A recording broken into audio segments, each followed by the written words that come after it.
لو قابلت نفسك من سنة يا ترى هتقول لها ايه؟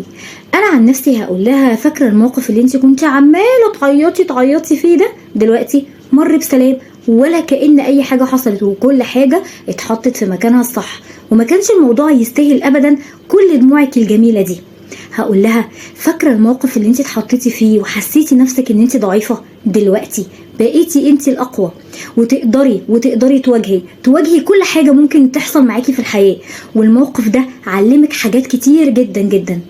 هقول لنفسي برضو بطلي تشربي شاي بعد الغداء. هقول لها يعني ايه المشكله؟ قللي السكر بتاع القهوه شويه، قلليه علشان كتر السكر كده غلط، مع اني انا بشرب السكر قليل بس احاول ان انا اقلله اكتر.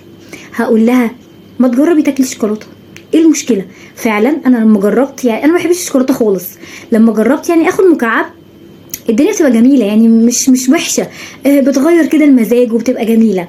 هقول لها كمان لما تخرجي مع اولادك خدي حاجه حلوه عادي، ايه المشكله؟ وخليهم كمان يعزموكي عليها.